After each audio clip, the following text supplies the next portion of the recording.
of dignitaries on the dais, Dr. Tej Pratap Ji, Honorable Vice Chancellor, Govind Vallabh Pant, University of Agriculture and Technology, Pantnagar, Uttarakhand, Chairman, 6th Dean's Committee, ICR, and Chief Guest of today's function, Professor Harendra Kumar Chaudhary Ji, Honorable Vice Chancellor of this University, Dr. Mandeep Sharma Ji, Dean, College of Veterinary and Animal Sciences, Justice Suresh Chaudhary Ji, Satra Nyayadhish Sevanivrit, Dr. Mrs. Parveen Lata Chaudhary Ji, First Lady of the University, Dr. P.K. Sharma Ji, former Vice Chancellor of SUPAST Jammu, Dr. K.K. Katoch Ji, former Vice Chancellor of this University, Dr. S.C. Sharma Ji, former Director Research of this University, Professor Kaushik Ji, respected retirees of this University, statutory officials of the University, gives a special aura to today's function. The celebration of the foundation day of any institution is a great event in the history of that institution. जैसा कि हमें सबको सर्वविदित है कि 1 नवंबर 1978 को इस विश्वविद्यालय की स्थापना हुई। आज ये विश्वविद्यालय चौधरी श्रवण कुमार हिमाचल प्रदेश कृषि विश्वविद्यालय पालमपुर 43 वर्षों का लंबा सफर तय करते हुए आज अपना 44th फाउंडेशन डे सेलिब्रेट करने के लिए हम सब लोग यहाँ एकत्रित हुए हैं। This day is also an exceptional day for each of us, as it offers a unique opportunity to celebrate what we have accomplished, to express our gratitude to those who have contributed to the growth of this university, and to strengthen our resolve to continue developing our institution for future generation. To start with the कार्यक्रम,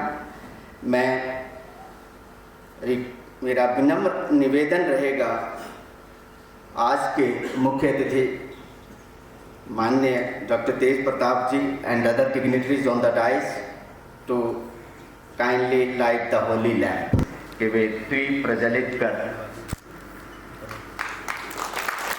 शुभम करोति कल्याणम आरोग्यम धन संपदा शत्रु विनाशाय दीप ज्योतिर नमस्ते।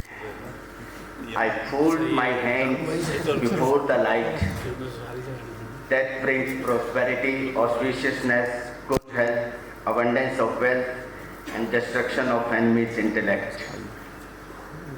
और इस कृषि विश्वविद्यालय की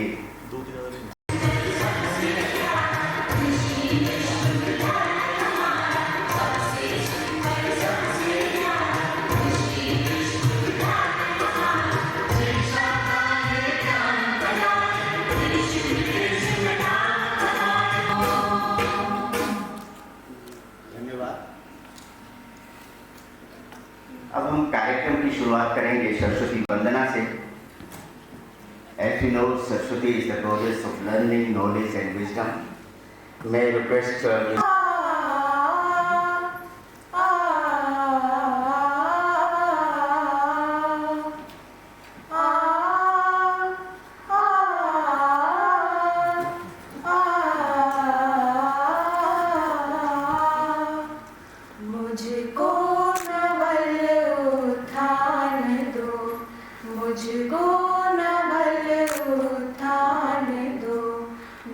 शारदे वरदानी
almost now 20 years, 2 terms in this university. We are lucky to have Dr. Tej Pratap ji here.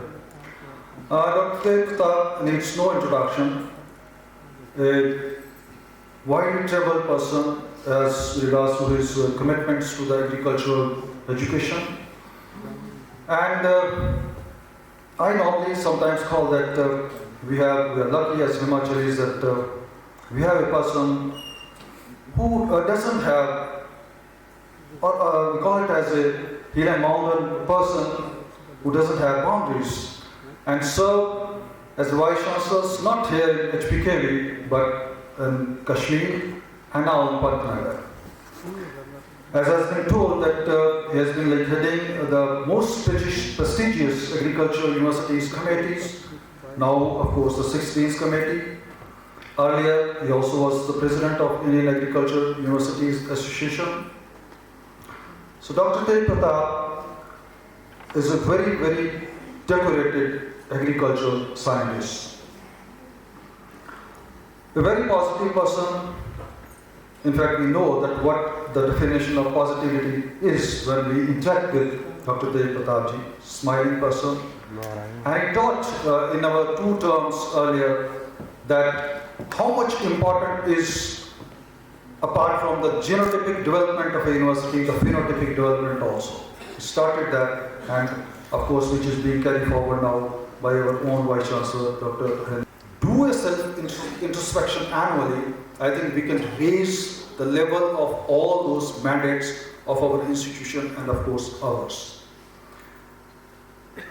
Bharatvarsh की इस प्रक्रिया में कि हम लोगों को एक साथ सबके साथ बढ़कर के यूनिवर्सिटी का, विश्वविद्यालय का अपना जो महत्वपूर्ण कार्य है उसको आगे ले जाना है, उसके लिए मैं अपनी तरफ से और अपने पूरे विश्वविद्यालय की तरफ से आप सबको भी ये विश्वास दिलाना चाहूँगा कि हम लोग कितने जल्दी सबका साथ, सबका विश्वास, सबका विकास और सबका प्रयास और सबका साहस के साथ इस विश्वविद्यालय को आगे ले जाने की पूरी कोशिश करेंगे और करते रहेंगे, ताकि हम लोग ना केवल अब विकसित देशों की श्रेणी में आए, विकसित प्रदेशों की श्रेणी में आए, विकसित विश्वविद्यालयों की श्रेणी में आए, बल्कि अपनी सेवा से सारे के सारे प्रदेश के किसानों, बागवानों और पशुपालकों की सेवा करने में तत्पर रहें। आप सबका एक बार पुनः इस समारोह में शामिल होने के लिए बहुत बहुत स्वागत, बहुत बहुत धन्यवाद। जय हिमाचल, वंदे मातरम। मैं इस मंच पर आता हूँ, न जाने ऐसी कौन सी शक्ति है जो मुझे श्रीमद् भगवत गीता की तरफ ले जाती है। आपको बार बार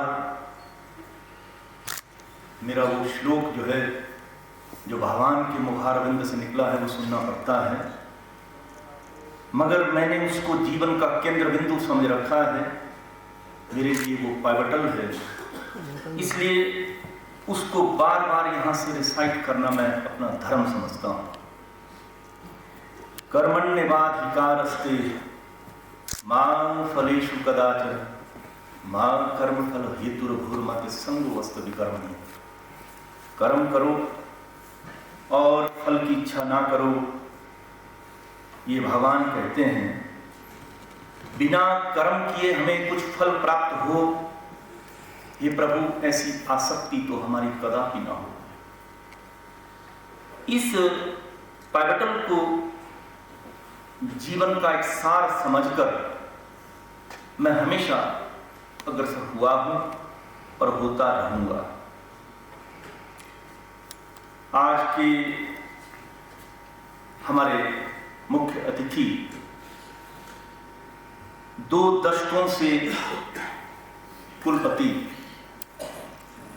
इनके समक्ष मैं अपने आप को एक विद्यार्थी इस कड़ी में समझ रहा हूं और मैं इनसे माफ़ी चाहता हूं कुछ बड़े शब्दों का प्रयोग करूं, क्योंकि आपका जो 2 दशकों का एक एक्सपीरियंस है उसको आज हम यहाँ पर आपके मुखारबिंद से सुनेंगे।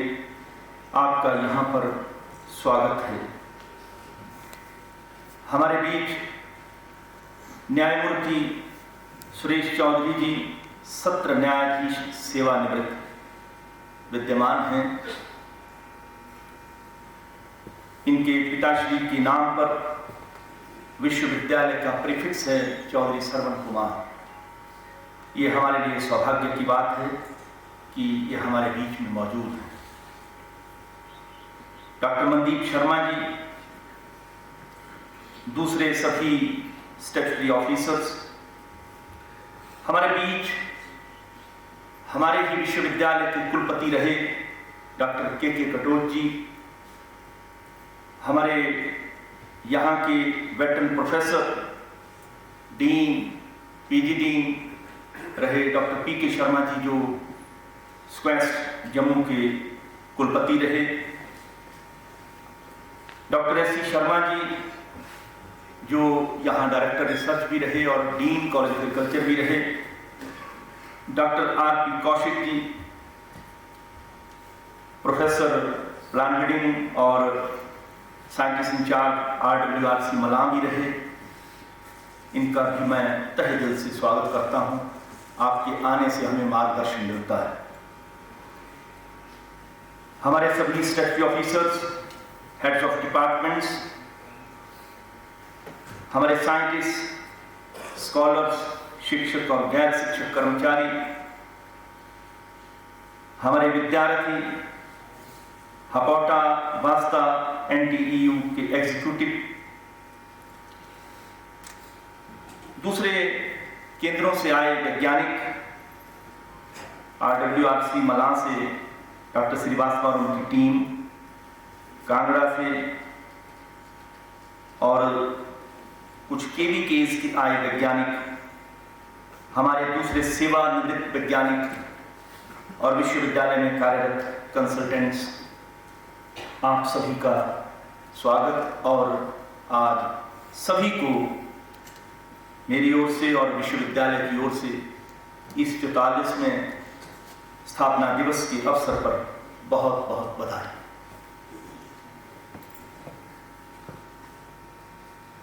विश्वविद्यालय 4 दशक से ऊपर पूर्ण कर चुका। 43 वर्ष हमने पूरे किए।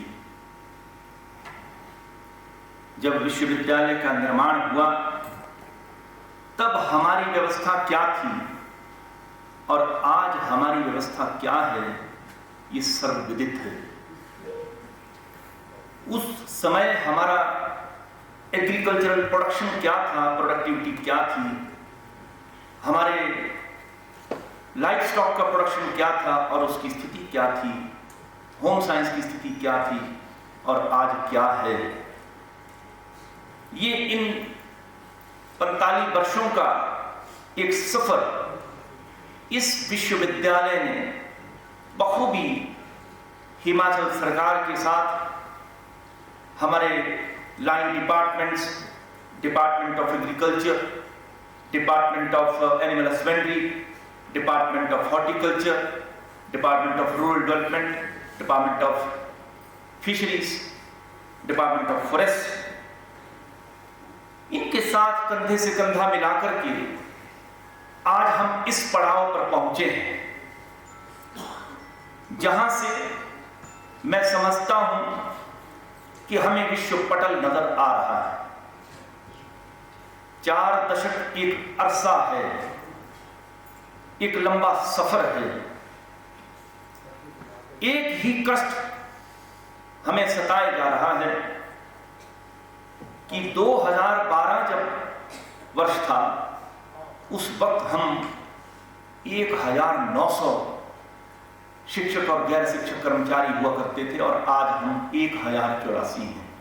हर वर्ष 100 हमारे कर्मचारी रिटायर होते हैं और उस गति से हमारी रिक्रूटमेंट नहीं होती। ये एक चिंता का विषय है जिसमें हमें भरपूर शक्ति का के लिए प्रयास करना होगा, भरपूर शक्ति लगानी होगी और हम लगा रहे। अगर हम अध्यापन की बात करें तो आने वाला समय जो है वो बहुत चैलेंजिंग है। राष्ट्रीय शिक्षा नीति के तहत जिसका आगाज माननीय प्रधानमंत्री जी ने किया है और जिसके लिए नई दिशाएं हमें निर्धारित करनी होंगी, धीरे धीरे उस दिशा में हमें आगे बढ़ना है और 10 वर्षों में उस कार्य को पूरा करना है। सर्वप्रथम हमें विद्यार्थियों की संख्या को बढ़ाना होगा, जिस दिशा में हमने कार्य करना शुरू किया है। साथ ही चिंता का विषय जो मैंने पहले कहा कि जो टीचर डॉट का हमारा रेशो है वो थोड़ा डिस्टर्ब है, उसके लिए हमें नई दिशाएं खोजनी होंगी। लेकिन ये हमारी जिम्मेवारी भी है और हमें करना भी है। जो राष्ट्रीय शिक्षा नीति को जब एक बार राष्ट्र ने अपना लिया है तो उस दिशा में बढ़ने के लिए हमें पूरे प्रयत्न करने होंगे। एक वो वक्त था जब विश्वविद्यालय शुरू हुआ तो कितनी मुश्किलों का सामना हमें उस वक्त करना पड़ता था, लेकिन आज वो वक्त नहीं है। आज मॉडर्नाइजेशन हुई है, हम डिजिटल वर्ल्ड में जी रहे हैं, उसकी स्पीड जो है कार्य की वो बढ़ी है। इस दिशा में सरकार के साथ मिलकर के किस तरह से हम ये शक्ति जो है विश्वविद्यालय को दे सकते हैं वो हमें देनी होगी। इसी की भरपाई करने के लिए शुरुआत में ही मैंने एक निर्णय लिया कि हमारे जो पीएचडी स्टूडेंट्स हैं इनको मैं जूनियर साइंटिस्ट समझता हूं और भली भांति विभागों के अंदर वो कार्यरत हैं, अपना कार्य करते हैं। They are well attuned to the system.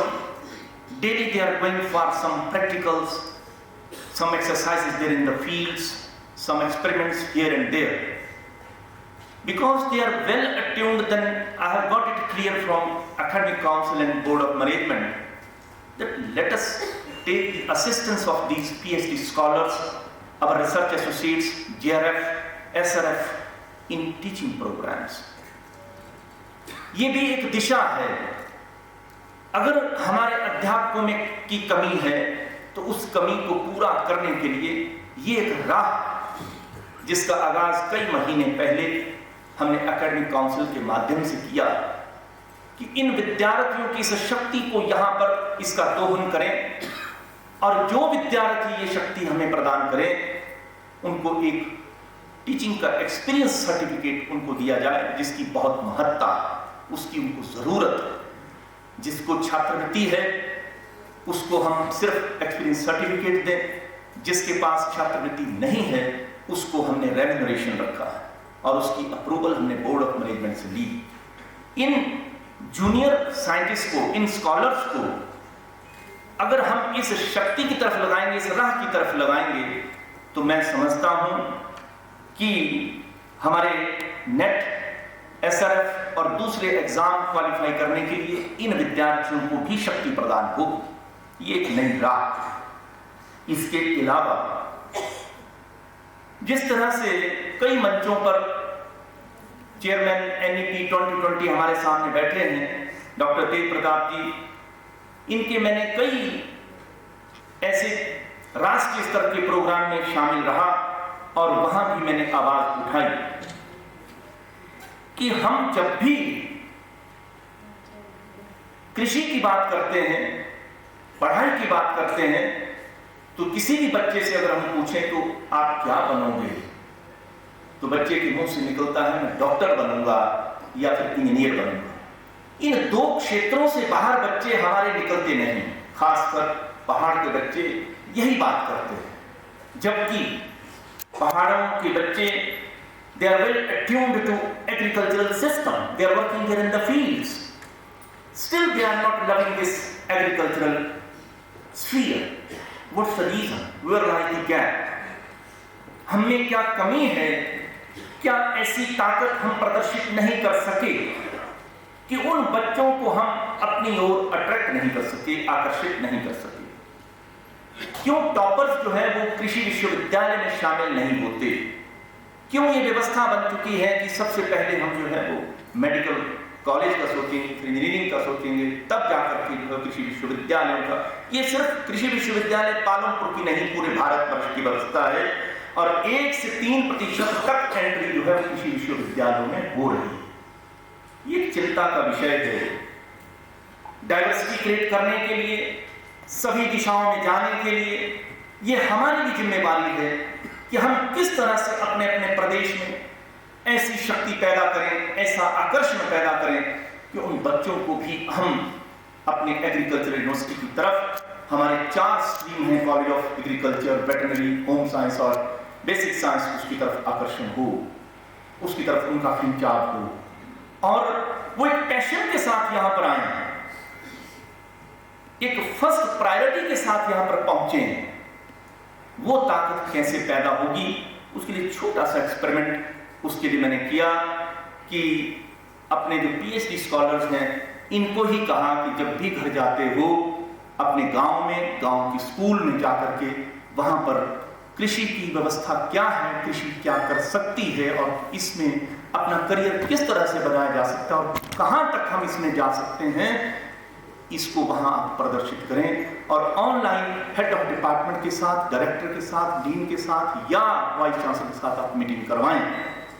उसके लिए भी उनको रेम्यूनरेशन दिया जाएगा, उसके लिए भी हम जो है उसके लिए उनको मुफ्त काम नहीं करवाएंगे, उसके लिए उनको रेम्यूनरेशन देंगे और एप्रिसिएशन लेटर भी देंगे। ये खिंचाव हमें मिलकर पैदा करना होगा।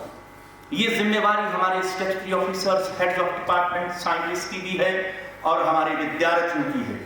तो विद्यार्थियों के अंदर वो शक्ति भरने के लिए ये भी मैंने एकेडमिक काउंसिल से और बोर्ड ऑफ मैनेजमेंट से इसको अप्रूव करवाया। एक नई राह हमारे लिए खोजेगा, मुझे ऐसा प्रतीत होता है।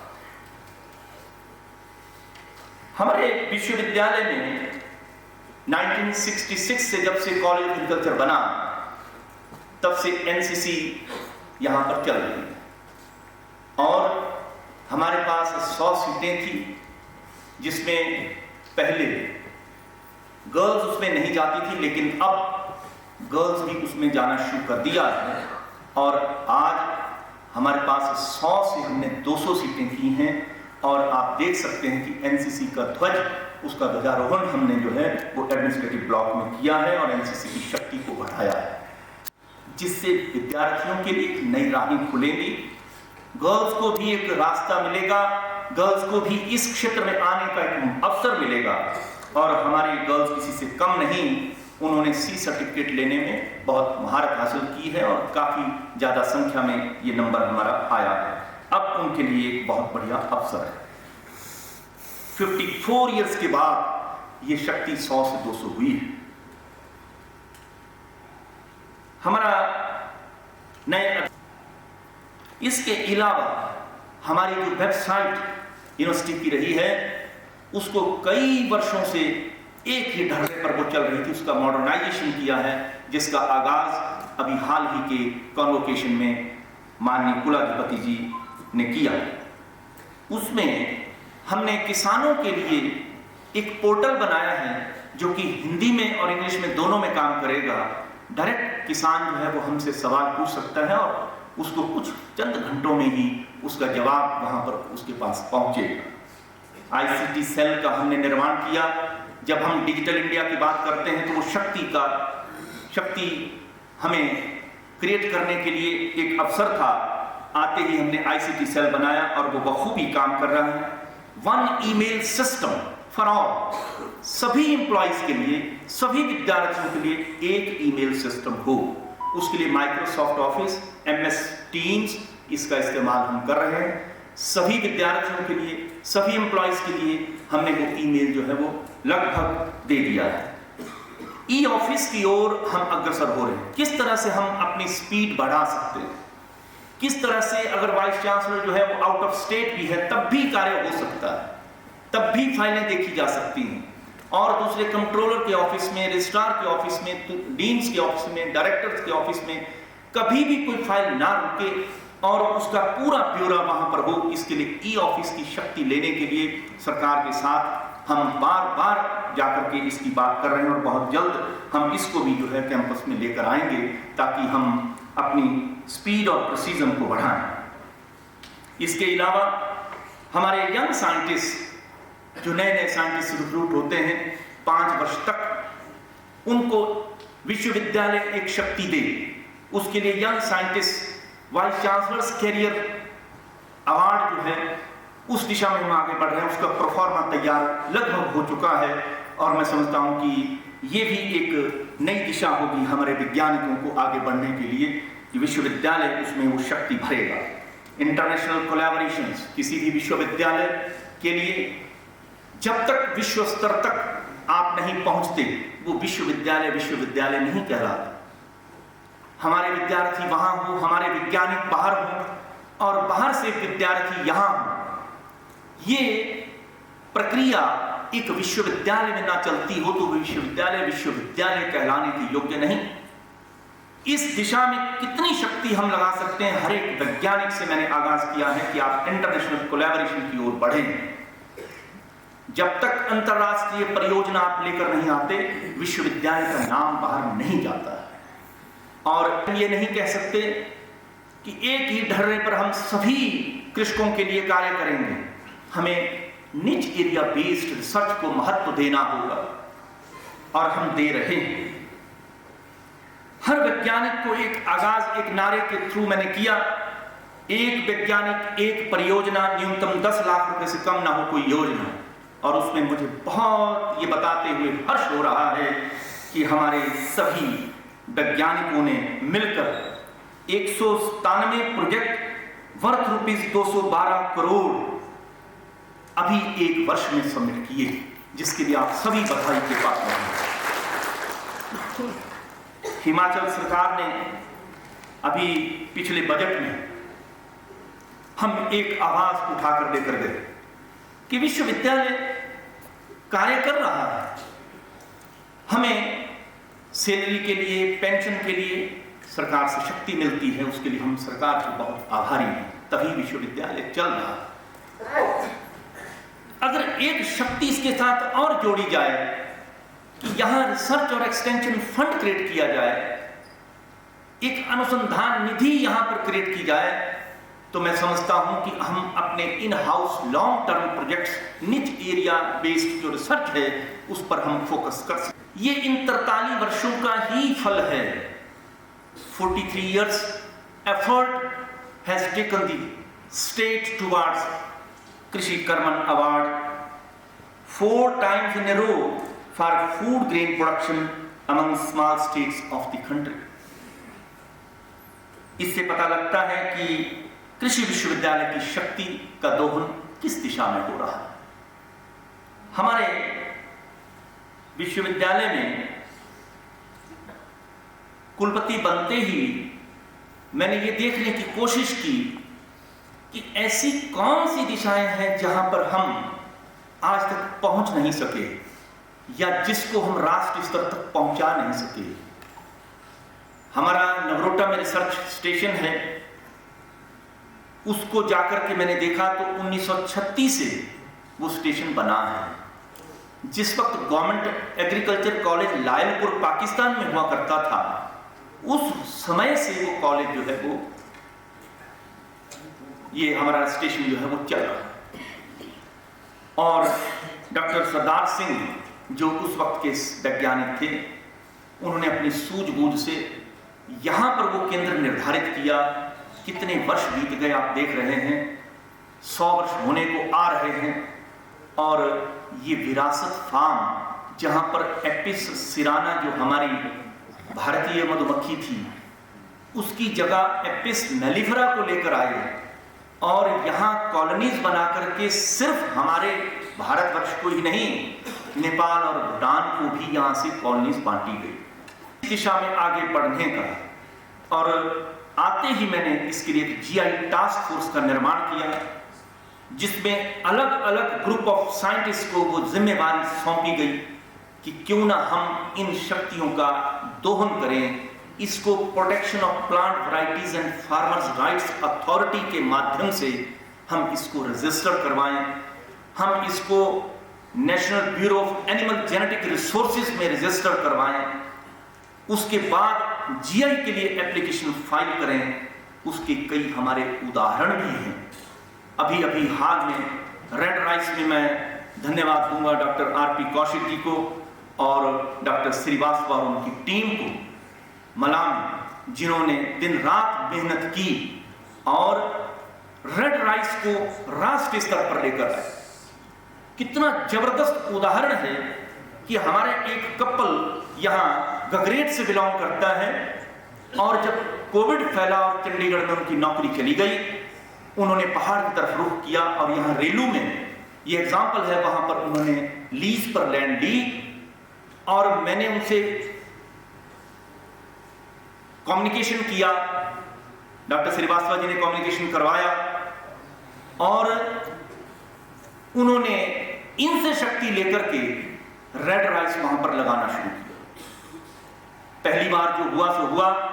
अभी की खबर है कि उन्होंने एनालिसिस किया, जो क्रॉप उनकी खड़ी थी उसी वक्त कि 12 क्विंटल हमारा रेड राइस होगा और साथ में पता लगा कि उन्होंने घर बैठे ही वहां से अपने कंप्यूटर के माध्यम से ऑनलाइन बॉम्बे और चंडीगढ़ में लोगों की बुकिंग उनको मिली है, जिसमें 250 रुपए चावल अगर 250 रुपए किलो हिमाचल प्रदेश से बिक सकता है तो किसान की आय कितनी गुना होगी। और धान को तो हम लगा ही रहे हैं, हम 70-75 हजार हेक्टेयर में हिमाचल प्रदेश में धान तो लगा ही रहे हैं। इसी धान को लगाते लगाते क्या हम पंजाब के साथ, हरियाणा के साथ, उत्तर प्रदेश के साथ मुकाबला कर सकते?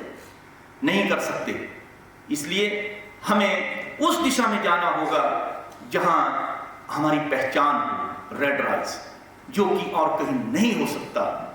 उसके लिए भी हमने जीनोम सेवियर अवार्ड के लिए अभी अभी एप्लीकेशन दायर की है राष्ट्रीय स्तर पर और हमें पूरी आशा है कि वो अवार्ड जो है वो हमारे हिमाचल की कम्युनिटी को, जिन्होंने इस धरोहर को बचाया है, उसको, इस विरासत को बचाया है, उसको मिलेगा।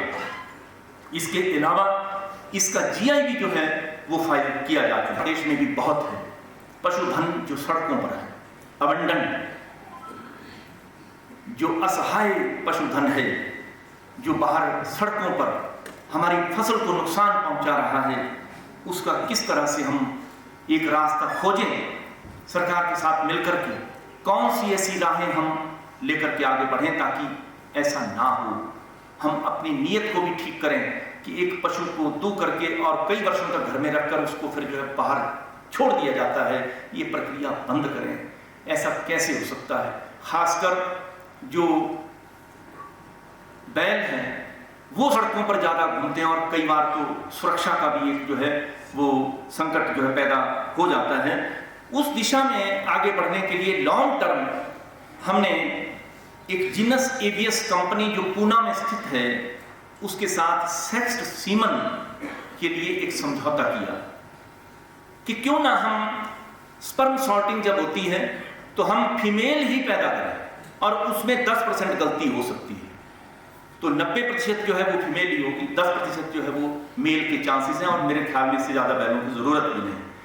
और इस तरह से शुरुआत से उसकी रोक लगाएं। दूसरा, आर्टिफिशियल इंसेमिनेशन जो कि अनट्रेंड लोग जो है वो गांव में करते हैं, झोला छाप जिसको कहते हैं, वो लोग मैंने खुद देखा, वो लोग वहां पर जो है आर्टिफिशियल इंसेमिनेशन करते हैं। एक बार अगर जो सफल नहीं हुए, दूसरी बार सफल नहीं हुए, तीसरी बार जो है पशु इनफर्टाइल हो जाता है, उसको वो फेंक देते हैं सड़क पर। और इस तरह से हमारी ये अबंडेंट पशुधन का जो ये संकट हमें पैदा हुआ है उसका किस तरह से जो है निवारण किया जा सकता है, इस दिशा में भी हमें कुछ न कुछ साइंटिफिक तौर पर जैसे हम सोच रहे हैं वैसे आगे बढ़ना होगा।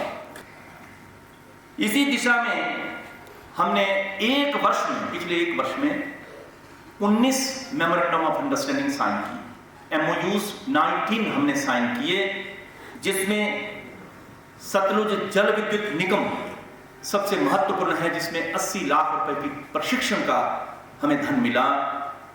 नेस्ले के साथ हमने अभी किया, पब्लिक प्राइवेट पार्टनरशिप में लाइसेंसिंग ऑफ हाइब्रिड्स, न्यूट्रांटा के साथ हमने 3 वैरायटीज उनके साथ शेयर की, उनका लाइसेंस दिया और बहुत जल्द अपीडा के साथ हम MOU करने जा रहे हैं। हमारे कृषि विज्ञान केंद्र बखूबी बहुत जबरदस्त तरीके से अनुसंधान का प्रसार खेतों तक कर रहे हैं। मैं खुद उनकी मीटिंग्स में गांव-गांव में शामिल हो रहा हूं।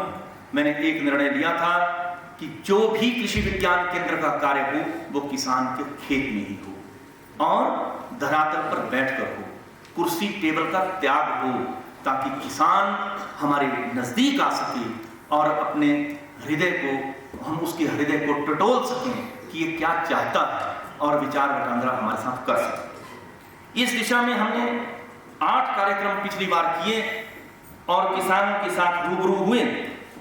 हमारे कृषि विज्ञान केंद्र अभी 3 कृषि विज्ञान केंद्रों को सम्मानित भी किया गया। 3 कृषि विज्ञान केंद्रों को सम्मानित किया गया, राष्ट्रीय स्तर पर भी और रीजनल स्तर पर भी। उसके लिए हमारे कृषि विज्ञान केंद्र प्रशंसा के पात्र हैं, जिसमें कांगड़ा, बल्टी और लाहौल स्पीति, ये 3 कृषि विज्ञान केंद्र, इनको किसी न किसी दिशा में रीजनल स्तर पर जो है वो सम्मानित किया गया। और इसके अलावा 2 हमारे कृषक, हमने एक और राह खोजी थी कि किसानों तक पहुंचने का सीधा मार्ग क्या है, सीधा रास्ता क्या हो सकता है। हम हमेशा किसान हमारे पास यहाँ नहीं पहुंच सकता, हम बार बार किसान के पास इस तरह से, इस फ्रिक्वेंसी से वैज्ञानिक नहीं जा सकता, और हमारे पर यह भी एक तोहमत लगती है कि साइंटिस्ट जो है वो खेतों में नहीं जाते। उसके लिए एक रास्ता हमने खोजा कि क्यों ना हर जिला से हम, शुरू में हमने ये सोचा था कि 4 ऐसे फार्मर जिन्होंने कुछ करके दिखाया है, कोई राष्ट्रीय रीजनल स्तर पर, स्टेट स्तर पर कोई ऐसा कार्य करके दिखाया है, उसको हम कृषि दूत के रूप में अपने साथ जोड़ेंगे। हमने 37 ऐसे फार्मर्स को कृषि दूत बनाकर के यहां जोड़ा और इसी सभागार में उनको शुरू में ही अक्टूबर माह में हमने सम्मानित किया। और हमारे पास ये जो हमारा म्यूजियम है उसके अंदर एक कृषक दीर्घा, जिसका नाम हमने स्वर्ण जयंती कृषक दीर्घा नाम रखा है, एक महिला कृषक से उसका हमने उद्घाटन करवाया था। उसी दिशा में अब राष्ट्रीय स्तर पर, क्योंकि हम 75 साल पूरे कर रहे हैं, तो हमने इसकी संख्या अब 75 तक ले गए हैं कि हमें 75 ऐसे फार्मर ढूंढने हैं पूरे 12 के 12 जिले में। तो एक जिले के पास 6 फार्मर जो है इस तरह से आते हैं, और उसके बाद उनके नीचे दूसरे फार्मर एक ऐसी चेन बनाएं ताकि हमारा एक संदेश वो कृषि दूत के माध्यम से वो धरातल तक पहुंचे, हर कॉर्नर में पहुंचे। इस तरह से एक नेटवर्क स्थापित करने के लिए हमने इसमें शक्ति लगाई है, ताकि हमारा प्रसार जो है वो क्विक हो। और जो पोर्टल, जो हमने किसान पोर्टल बनाया है, उस पर भी हम जो हमारी सक्सेस स्टोरीज हैं, कई किसानों ने जो बड़े उच्च स्तर के काम किए हैं वो भी उसमें डाले जाए। और दूसरे हमारे 2 किसान, मुझे बताते हुए प्रसन्नता हो रही है कि इसी वर्ष राष्ट्रीय स्तर पर ICAR ने उनको सम्मानित किया है। CM एंड सेंट्रल स्टार्टअप्स में हम किसी से पीछे नहीं हैं। इसमें भी हमारे पास 50 के लगभग हमारे स्टार्टअप प्रोग्राम जो है कुछ चल रहे हैं, कुछ आगे आने वाले समय में चलने वाले हैं। FPOs, फार्मर प्रोड्यूस ऑर्गेनाइजेशन, जिसमें कि हमने 2 FPOs हमारे कृषि विज्ञान केंद्र सुंदरनगर अभी मंडी को मिले हैं, और 29 ऐसे FPOs हैं जिसमें हमारे सभी कृषि विज्ञान केंद्र वो ट्रेनिंग के माध्यम से, प्रशिक्षण के माध्यम से उनके साथ जुड़े हुए हैं। हमारे किसानों के लिए मुश्किल ना हो तो एक बीघा योजना का एक आगाज जो है हुआ था, जिसमें किसान को किस तरह से पता लगेगा कि उस 1 बीघा के अंदर हमें क्या करना है।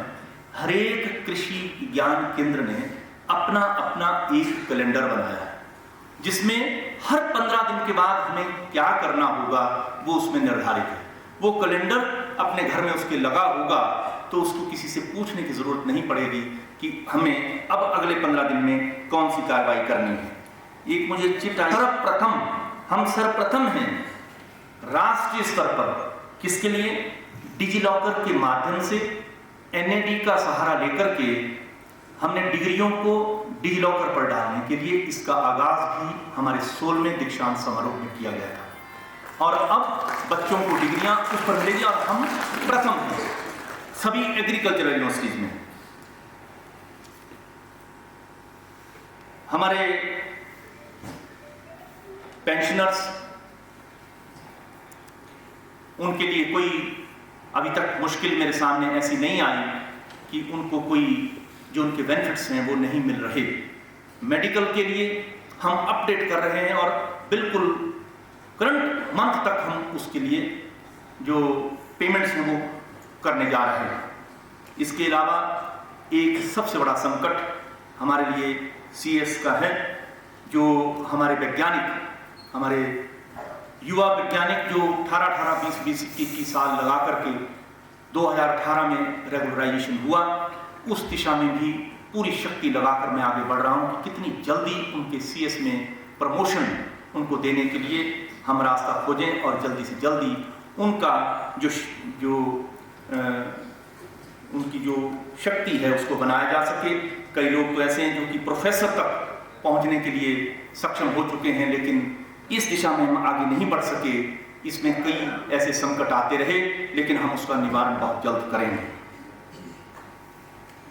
अंत में मैं एक ही बात कहूंगा कि आओ हम कर्म क्षेत्र की इस नाव में सवार होकर के सफलता की अविरल धारा में प्रवाहित हों और मानवता की सेवा में मनसा वाचा कर्मणा तल्लीन होकर कृषि विश्वविद्यालयमय होकर इस विश्वविद्यालय को सही मायने में विश्वविद्यालय बनाएं।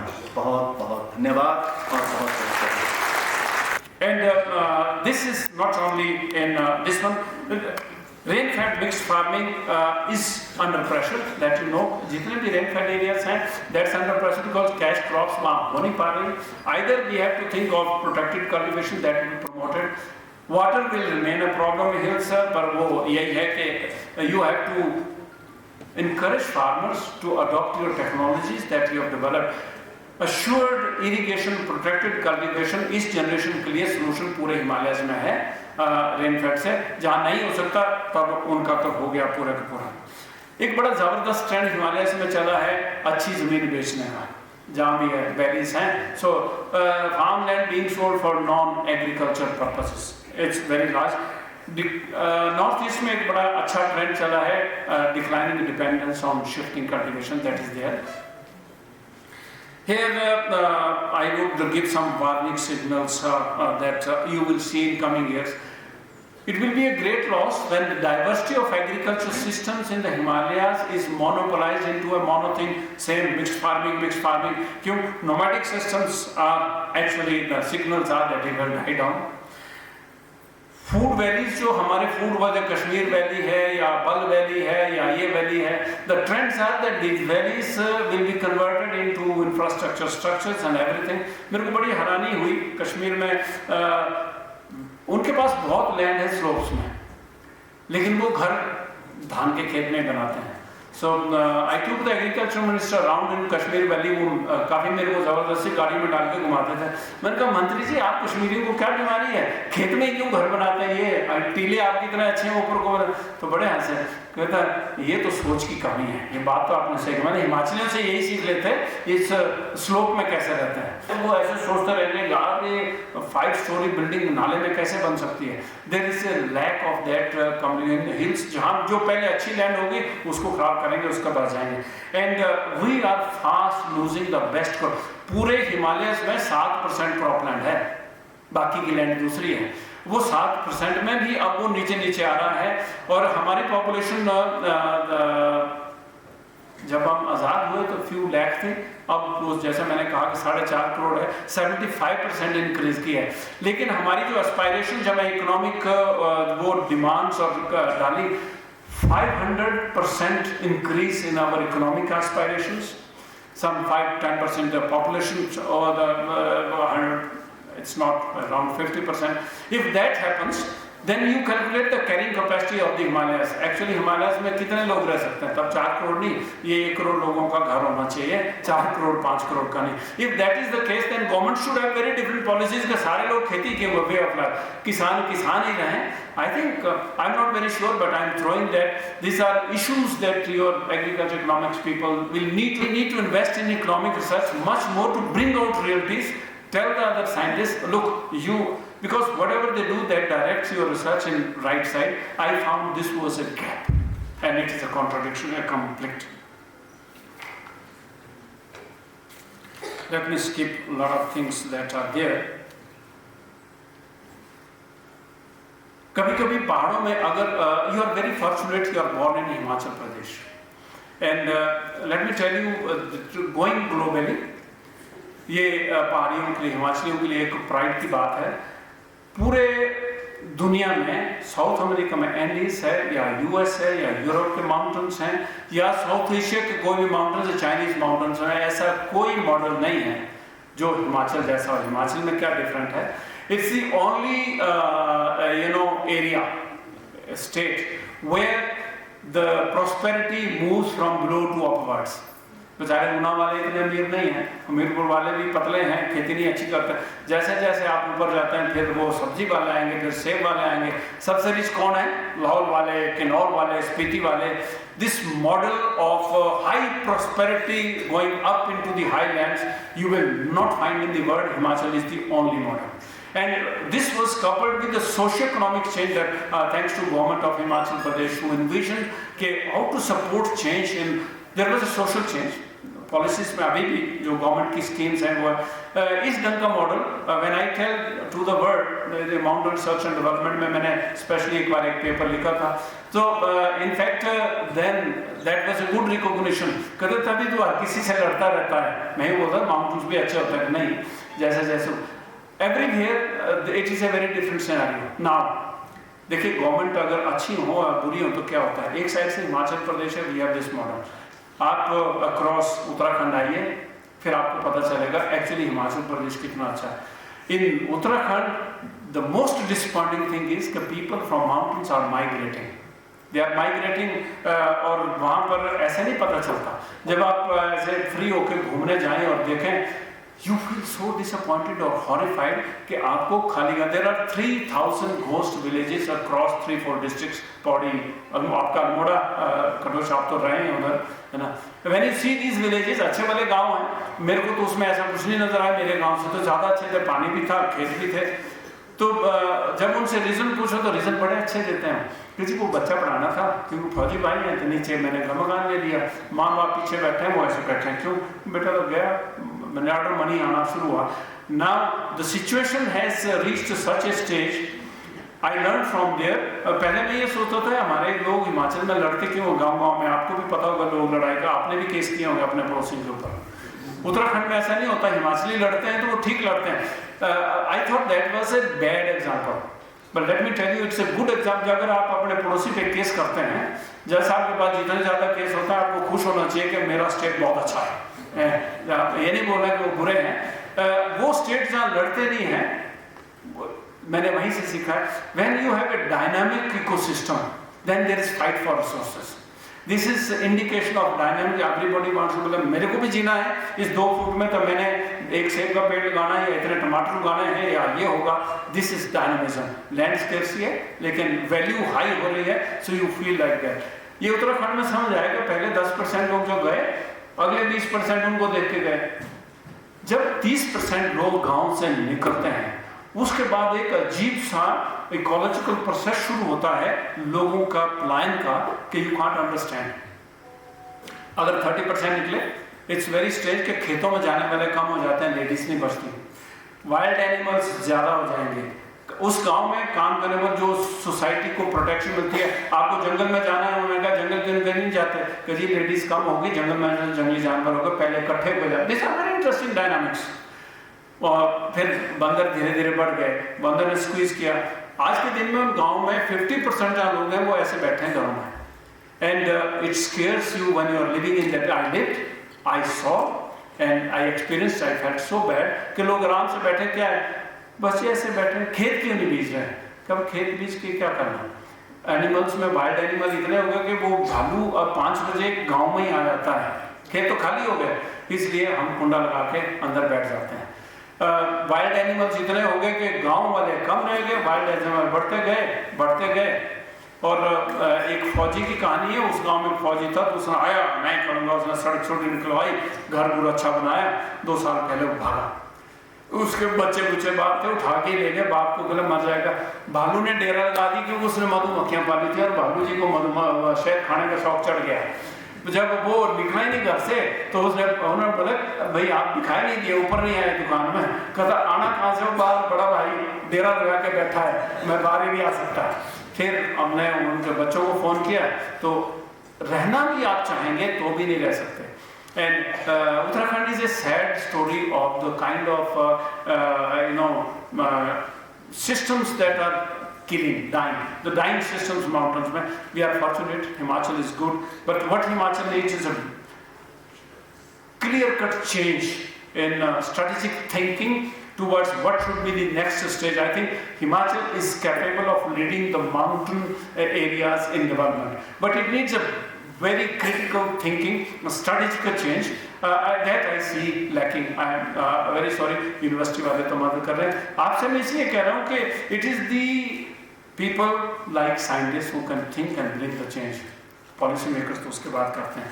There are a lot of other things. I'll skip conflicts. एक कुछ चीज़ें मैं आपको बताना चाहूँगा कि इन सारी चीज़ों में जब एनालिसिस में आप आते हैं, एक चीज़ का ध्यान रखें। हिमाचल में सारे किस्म के लोग हैं। एक वो जो एक्सक्लूडेड हैं। एक्सक्लूडेड वो लोग होते हैं households lacking basic necessities, वो परपेचुअली अभी भी वैसे जैसे पीछे हैं। Numbers have come down but they are there, but we must keep in mind they are also हिमाचलीज।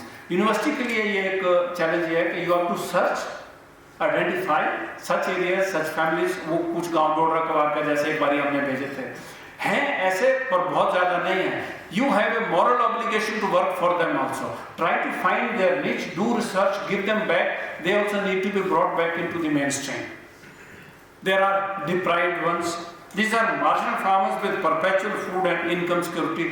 Those who still are in rain-fed areas. Bilaspur का एरिया है, सरगा घाट का एरिया है, नीचे है, और इसमें एक बिग शिफ्ट की ज़रूरत है। नाउ इफ यू थिंक कि वहीं पर आप जाके उनको कुछ सिखाएंगे, देखिए कैसे फर्क पड़ता, आप जाएंगे, अच्छा आप वेजिटेबल ग्रो करो, ये करो, वो करो, वो एक सोच है। उस लैंड की जब आप नीच देखेंगे, रेनफेड एरियाज की, वो ताकत नहीं होती, 3-4 साल के बाद वो बेकार हो जाता है, चाहे फ्लोरिकल्चर करें, कुछ भी करें। Marginal lands problem is they are inherently unproductive. You have to see what is their value. तो देखिए उस एरिया में उन खेतों में घास तो उग सकती है ना। We were talking about fodder. Fodders आज की ज़माने में वेजिटेबल से ज़्यादा एक्सपेंसिव फॉडर है। I once calculated for Himachal Pradesh one thing कि शिमला डिस्ट्रिक्ट में ऊपर जितनी खाद चाहिए 100 crore rupees, actually it's much more than that they need, they buy. Manure वो 100-125 करोड़ रुपए की लेते हैं बाहर से। अगर ये नीचे वाले डिस्ट्रिक्ट को, ये साइंटिस्ट का काम है कि आपका नीचे एरिया किस टाइप का हो। तो जैसे चौधरी जी कह रहे थे कि एक एरिया 2 प्रोडक्ट, ये हैं unconventional thoughts, out of box things. If you were to encourage this moles and other guys, जहाँ घास उगती है, अगर घास नहीं हो मैं खाद डालो, बरसात तो होती है खूब, और गाय वैसे पालो, एंड देन दूध तो वो बेचते हैं। दूध से अगर एक दो गायों का वो है, अगर कोई परिवार टोटल एनुअली 20,000-25,000 रुपये कमाता है, इतनी इनकम होती है, 50,000 दूध कमाएंगे तो 30,000 वो गाय वापस खा जाती हैं, तो 20,000 बचता है, तो फैमिली चल रही है। लेकिन अगर साथ में आज के डिमांड, आप ये देखें कि डिमांड दूध से ज़्यादा मैन्योर की है, 1 लाख रुपए एक्स्ट्रा आपको मिलेगा कंपोस्ट का, कैलकुलेटेड दैट, तो 1.25 लाख रुपए उनका हो जाए। 1 लाख की मैन्योर आज के दिन में नहीं बिक रही है, क्योंकि उन्होंने वो लिंक नहीं किया है। That last mile who will tell them? This is exactly again the institutions that you have to work with. अब बिलासपुर का ठेका हो रहे हैं, रिटायर्ड मनदीप जी, मेरा ख्याल इसके बाद यही काम करेंगे, इलेक्शन में खड़ा कर देना, कुछ तो करेगा। Now, if that was the model, these 100 crores coming to that district will transform the economy. Money is of Himachal Pradesh, it is going to Punjab, Haryana, बाहर से ट्रक आते हैं, वो दोनों तो लेनी है. आप शिमला डिस्ट्रिक्ट वालों को बोलेंगे कि अच्छा आप, वो बोले कोई लाए तो सही तब तो हम लेंगे. They need that because local economy is there. So become part of a larger economy rather than starting to create your own niche economy. This challenge, ये भी नीच है, fodder growing भी नीच है, घासनियाँ नीच है. आज के दिन में उनको घटिया तरीके, marginal lands of hills is marginal only up to that time until you use the non-mountain perspective in thinking. If you have a mountain perspective thinking, then you see every place, everything as with a unique character. What is the USP of marginal lands? It grows fodder, it grows grass. उसको फिर economy में कैसे integrate करना है, फिर research उस type की हो, आगे लिंक करना. This is one of thing. एक और चैलेंज जो हिमाचल को क्रॉस करना है, all the cash crop farmers of Himachal Pradesh, जिनको हम आज के दिन में बोल रहे हैं, हम कुल्लू वाले भी हैं, सेब सब्जी वालों की कहानी तो सक्सेस स्टोरी है. They are successful only up to the level that these options are there, but they are not options for going up to next generation. You will bear with me the kind of problems that are coming up. Next generation में क्यों किसान का बच्चा किसान नहीं बनना चाहता, इसलिए नहीं बनना चाहता. These are called as vulnerable societies. They have a solution, but that solution is not stable, sustainable, but it is vulnerable. And that vulnerability hinges on ecological parameters, economic things, and of course the trade practices. उसमें research करने की जरूरत है कि economically किस type का model आप develop करते हैं, इकोलॉजिकली उस एरिया को यूज करने के लिए आप क्या करवाते हैं, देन सोशियोलॉजिकली वहाँ के लोगों को आप कैसे ट्रेन करके उसी में रखते हैं. It needs a very different thinking and I do not know how far that would be possible in a period when everything is changing. So aspirations that are there, but there are limits to aspirations at the farming community level. The challenge of doing research on the kind of diversity of aspirations, the challenge of identifying limits and releasing the pressure of that and reducing the effect of that, and then reducing conflicts. These are the challenges of scientific community for research. And how far you go will determine how much Palampur university will be a world class university. Last में मैं आपको ये बताना चाहूँगा कि world class university do not become doing great work. This is the advice of one of the international ये जो ranking बनाते हैं, world class ranking. I was talking to one of those guys. I said I have a problem. I am the university, I am representing a university Pantnagar who produces 6,000 quintals of seeds, that is covering 2 million hectares of land, almost half of northern India, and we are still not recognized as a world class university. You have all IITs and others listed, what needs to be done? तो उसने मेरे को बड़ी अच्छी सलाह दी, वो मैं आपको भी देना चाहता हूँ. उसने कहा कि world class does not mean you do something that you come there. You go into those institutions, you find world class becomes is a word you have to understand it. You understand you are working for the community there, and that is your USP, strong, unique, strong point. Palampur university का unique strong point ये होगा कि एक state की economy में university कैसे role play करके इसको टोटली ट्रांसफॉर्म करती है by producing technological means, and एक और जो कमी मैंने बताया बाय थिंकिंग स्ट्रेटेजिकली ब्रिंगिंग. विश्वविद्यालयों की एक सबसे बड़ी प्रॉब्लम जो मेरे को नजर आई है कि एग्रीकल्चर यूनिवर्सिटीज ने टेक्नोलॉजिकल रिसर्च बहुत की है, लेकिन हम पॉलिसी रिसर्च में बहुत वीक हैं. Selling your technology to say why it is a very important technology, वो नहीं हम करते किया. That is the reason why there are more technologies in shelves and less in the field. वो एक चैलेंज है जो आप लोगों को क्रॉस करना है. My best wishes with you, you are still the best university. I take pride that I am associated. मैं तो ये सोचता हूँ कि आपका आशीर्वाद है कि अभी तक हम इसी दौर में चले हैं. And Palampur has as a university working for hill areas two things. One, you are leaders. You have a challenge to remain a leader, but you still have a larger challenge of defining leadership. What is leadership, meaningful leadership for hill agriculture? That more you understand, more you find, and this challenge will remain. This is exactly the future of them. जब आप जिस दिन research में और जो मैंने academics के बताई, I think God bless you. You would be stronger. बढ़ते भी हैं, admission भी बढ़ती हैं, लेकिन challenges of being teacher, being scientist towards the farmer and towards the students, to the society is a bigger challenge and bigger obligation that you have. My best wishes. Thank you very much for inviting me, Chaudhary Sahab. I enjoyed being with you. It's been very great to be with my own people, जिन्होंने मुझे बनाया है. धन्यवाद आपका बहुत. Thank you very much. First formal word of thanks, Dr. D.K. Basti. Namaskar.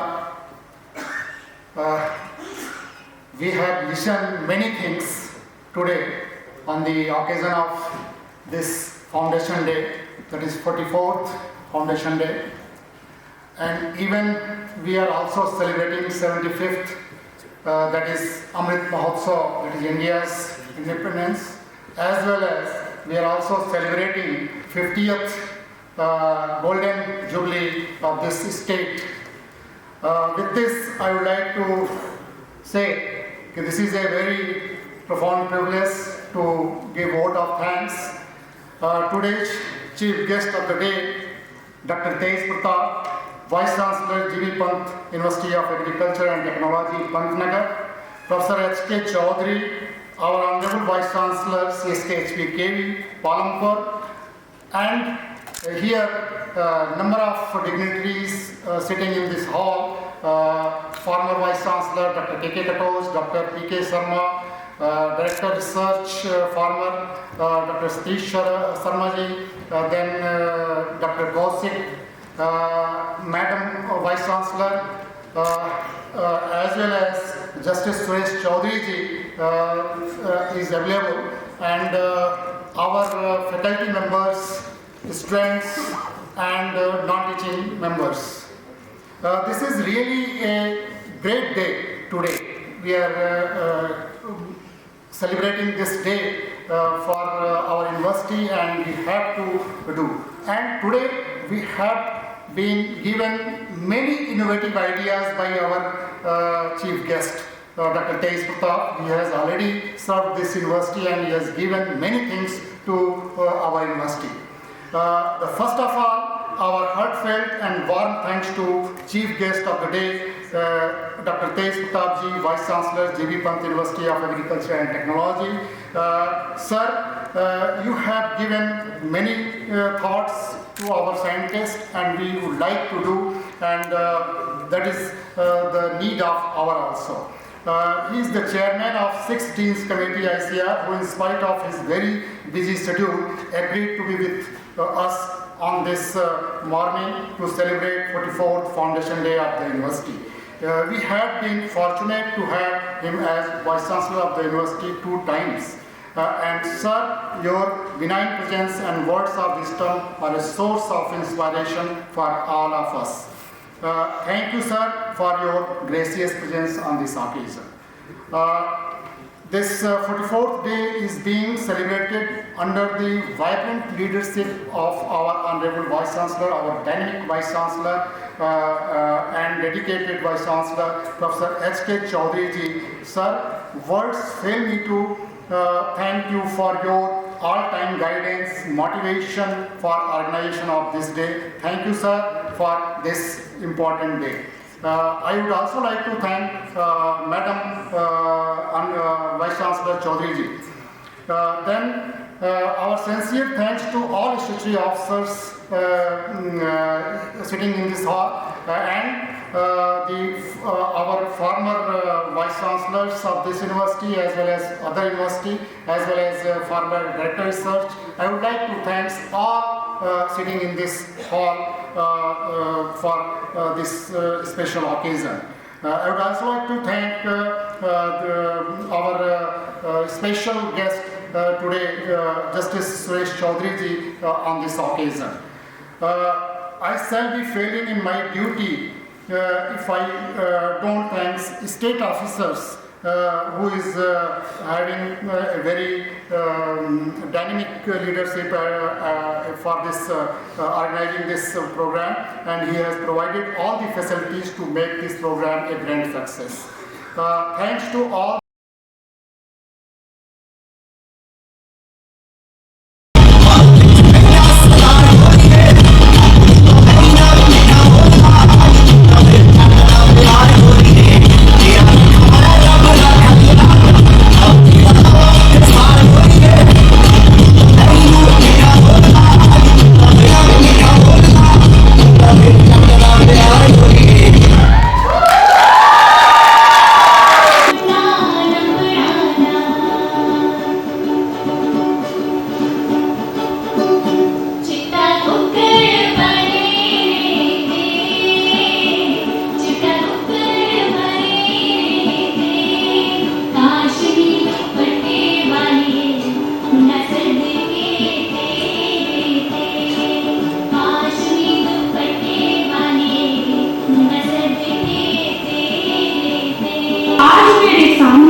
रास्ता इतना बड़ा, जब तक न मंजिल पा सकूं, तब तक मुझे ना विराम है, चलना हमारा काम है। कुछ कह लिया, कुछ सुन लिया, कुछ बोझ अपना बढ़ गया।